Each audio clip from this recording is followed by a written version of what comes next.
Hi everybody, it's Linda with Joyful Makes and Finds, and I am here to do a tutorial on how I make a cover for my little cutie journals.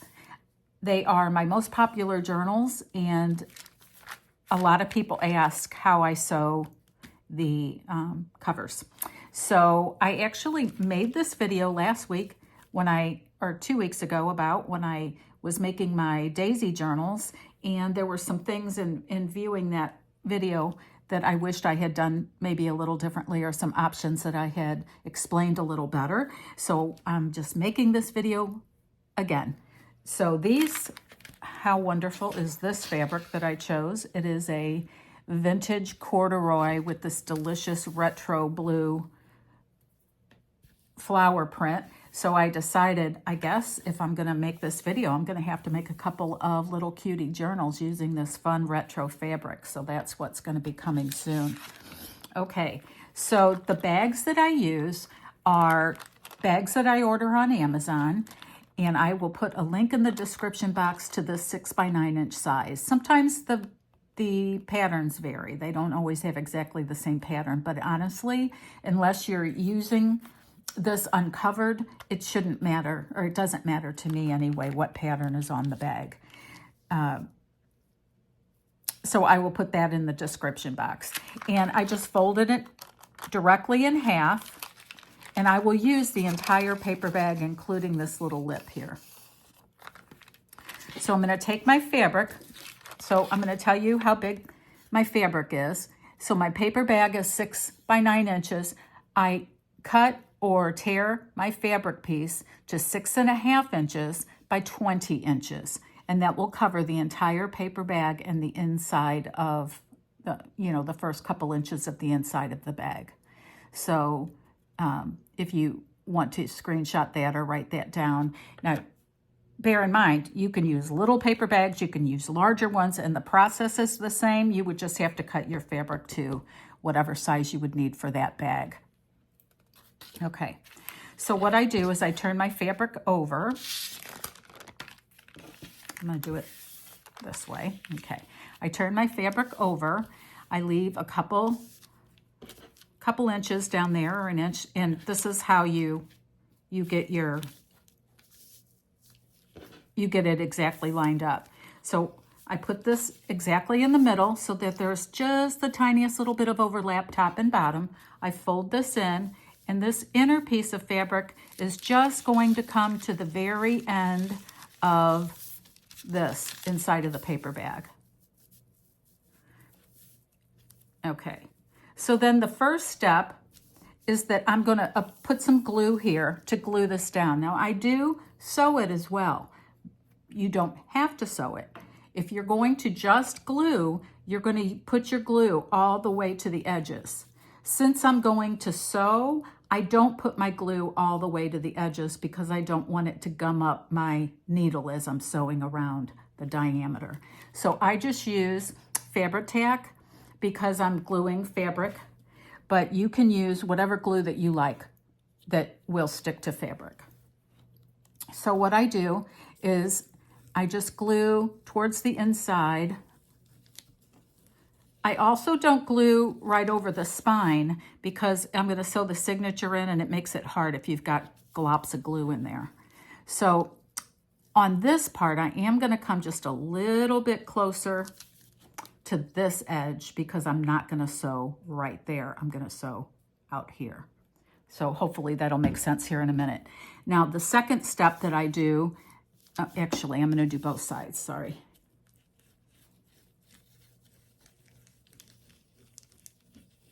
Okay, so the other thing that I'll do is I'm going to take just a silicone little spatula, and I'm going to spread the glue.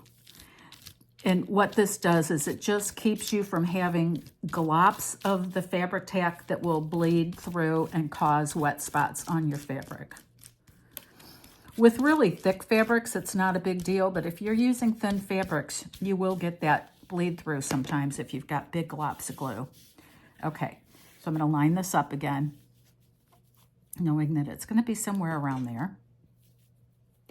Okay, and then I'm just going to glue this down. I'm going to bring this to the edge. And I'm going to push it over. You don't have to iron your fabric, because usually when you do this gluing, if you've got some small wrinkles, it's going to take them out. If your fabric is like totally all wrinkled, you might want to iron it first. Okay, so I'm just kind of spreading that out. Then I'm going to turn it over.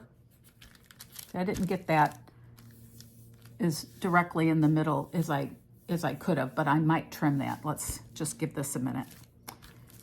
I'll let you know if I'm going to trim it. So see, you don't have to be exact. You can kind of wing it a little bit as you go along. Okay, so I'm going to apply the glue to the back side. Again, I'm avoiding the edges with the exception of, I'm going to go a little bit closer to the edge on the opening side of the bag. And then I'm going to take my spatula and just spread that out a little bit to avoid the bleed.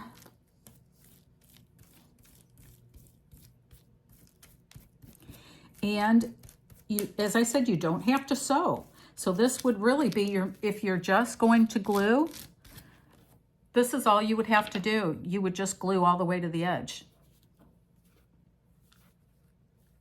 Okay, so I want to line this up, especially at the bottom. I've got a little overhang up here that I'm going to trim here in a second.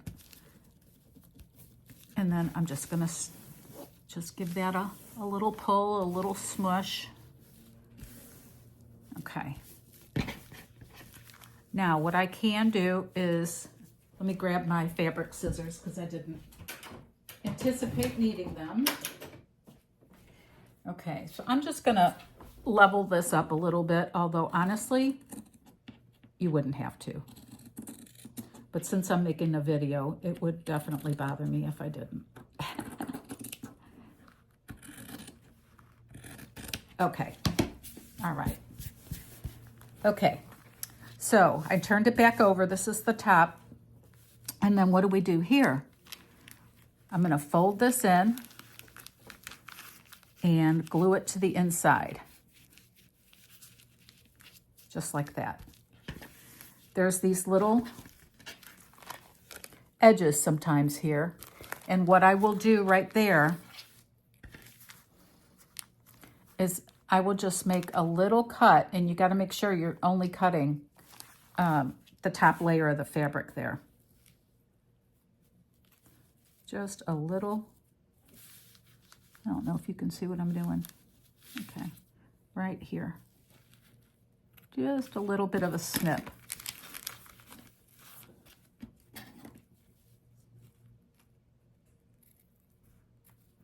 Okay, and so what that'll do is that'll allow that to lay flat. This side's laying pretty flat as it is.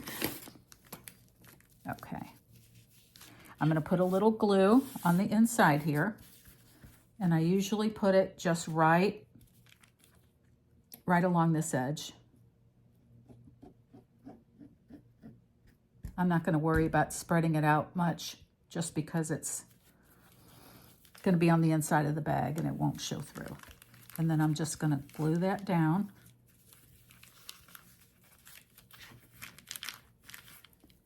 And just try to get these edges, I'm sorry if you couldn't see that, tuck it in, and I just try to create a squared off edge here.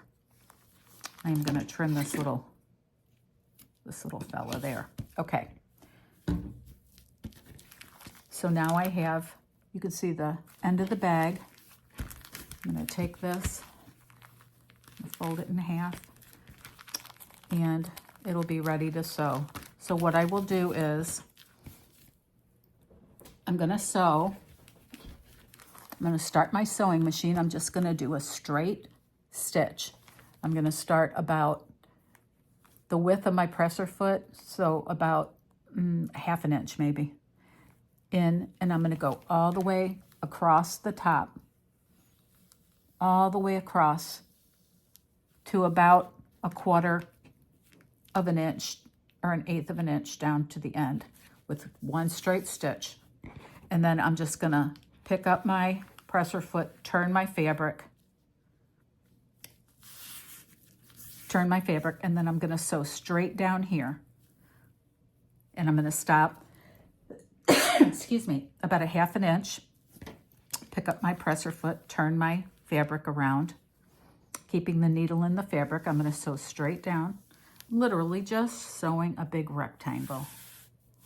And then I'll pick up the presser foot, turn my cover around, and then I'll sew right here, from here to here.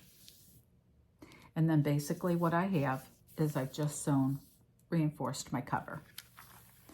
And I'm not going to take you to my sewing machine, but I did one off camera so that you can see. I left the strings so you can see that I started right here. I sewed all the way across with a straight stitch, all the way down here about 1/8 inch, came all the way down here, and then here. And then when you fold it in half, you've got these little loose tails up here, which you can either cut, you can tie them in knots and leave them hang, whatever you want. I just wanted to leave them so that I could show you where I sewed. And then it will look like this.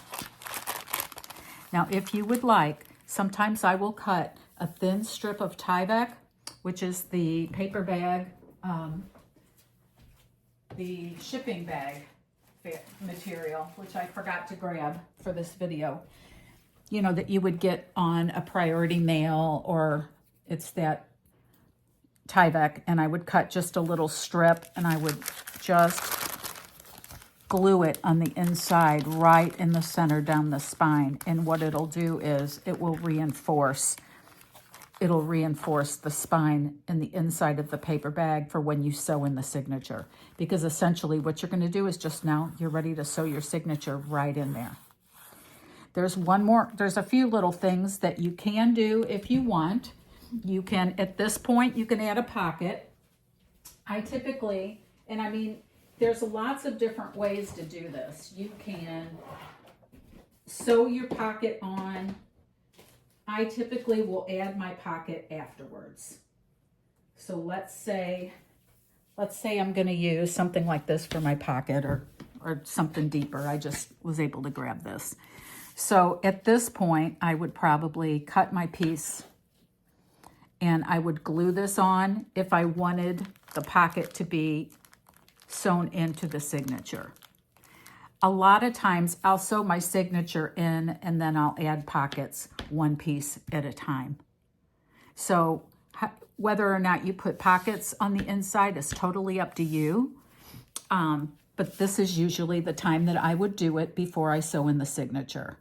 Some people might opt to hold this on there and sew it by machine as you're sewing this part, but I don't. I feel like it's a little more complicated for me to try to hold on to that and make sure I get it sewn in the right place. So I usually will glue pockets on if I'm going to do pockets after the fact. And then I also will usually sew my signature in before I decorate the cover. And that again is personal preference. So oftentimes I will put some sort of little lace over the spine after I've sewn the signature in, so that it'll kind of cover the signature ties. It all depends on what the aesthetic is that you're looking for. Are you looking for something really organic and grungy? Then you might not cover the spine with any lace or additional fabric. Are you using a plain muslin here? Then you might do a little more decorating or create a topper. Usually if I use a piece this pretty, oftentimes I'll either just put a little doily on there, or I'll just put, an image, or, maybe some dangles. And I don't always decorate the covers if the fabric is really pretty. So it's kind of so up to you. And if you're really just making plain writing journals for yourself, you wouldn't have to do any more decorating to the cover. So this is how I make my little cutie journal covers. I hope this was helpful. And I hope that you will give it a try. Try it for some little ones if you want. Those are really fun to make, little tiny journals. Do this size. You can make a full-size journal from a larger paper bag. So kind of whatever strikes you. But I hope you found this helpful. Leave me a like. Feel free to ask any questions you might have in case there's something that I didn't cover that you were curious about. And look for my upcoming videos where we're going to make some fun ephemera pieces. So thanks again. Leave a like, subscribe. I will see you soon, and have a wonderful day. Bye-bye.